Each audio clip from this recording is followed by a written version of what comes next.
Hello guys, Damien Jones here again for you today. And today, or rather tonight, I thought I would read for you a creepy story from Wales. It's called The Gypsy's Curse. It's more of a legend than a fact of truth. So, sit back, dim down the lights, and give me your full attention, and I will begin.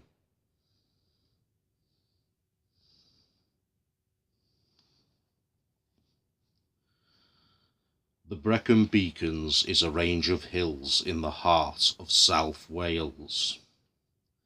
They derive their name from their use long ago as sites for signal fires. If at that time you had travelled from Taff-Fenich to Langfericnach, from Llanfawr to Talybont, your paths would have wandered over hills, along valleys, and around deep, silent hills and lakes. And had you strayed beneath the shoulder of Twendow, you would have come upon a farmhouse of shaly stone. Hidden in the shadows, there lived old Trickett, a shepherd with leathery skin and a heart of stone. Although he was known to have braved a winter's blizzard to rescue his sheep from the mountain drifts along the crags. One evening, a gypsy woman passed that way. On her arm hung a basket of heather gathered from the hillside, and her pockets were heavy with charm stones picked from the mountain streams.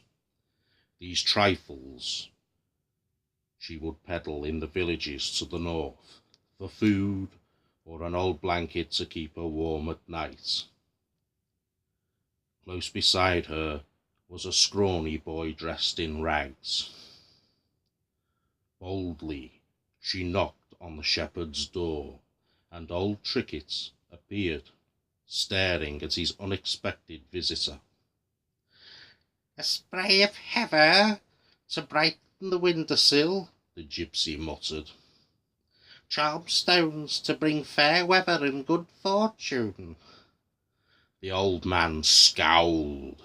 "I want no weeds or charms from a beggar woman," was his sure reply.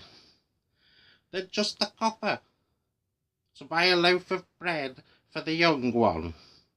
She raised the boy's shirt to show his bony frame. "He's had nothing but berries and turnips from the fields for 2 days or more." Old Trickett brandished his stick, and when the woman was reluctant to leave the threshold, he struck out angrily, raining blows upon her arms. As his voice was raised, the door opened wide.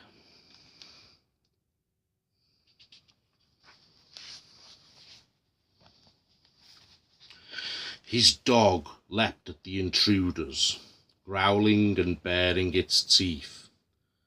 The child cried out in fright and clung to his mother's skirt. They backed away.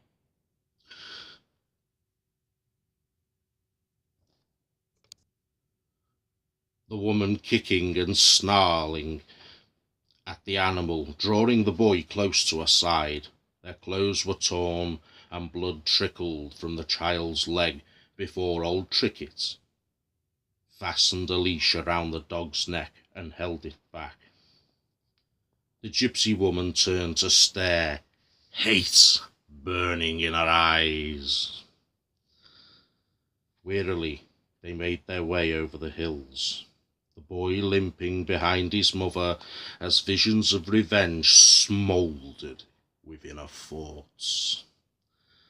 As night fell, they found a shallow cave. There she bathed her son's wounds and laid him to sleep. Then, leaving him curled by the fire, she wandered off in search of bits and pieces with which to fashion an image of the old man, with no pity or compassion.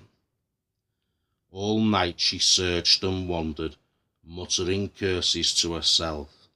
From cliff top to the valley brook she scrambled, from mountain side to far off churchyard. For its skin her witch doll had the scorched fur of rats. The limbs of a toad were stitched on for hands and feet. Into its skin rare herbs were stuffed, first crushed and simmered in the flames. For bones she chipped white quartz from a high crag, and for sinews and muscles she gathered weeds from a neglected garden, and rushes from a stagnant pool. Pine gum and water worms were added to the recipe, and at last the heart of a black cockerel. Her devilish blue was mixed with clay from a river bed on which the moonlight shone.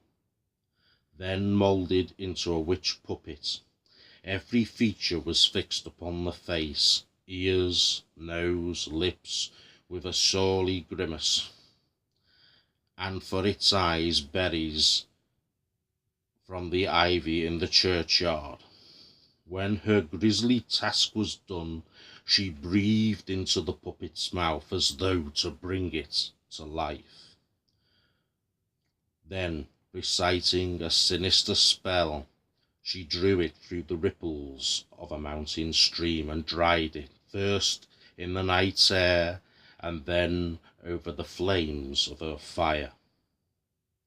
There was a glint in the gypsy woman's eyes, as the screech of her laughter echoed through the valley below, when she clutched a splinter from a broken looking-glass and thrust it into the doll's chest.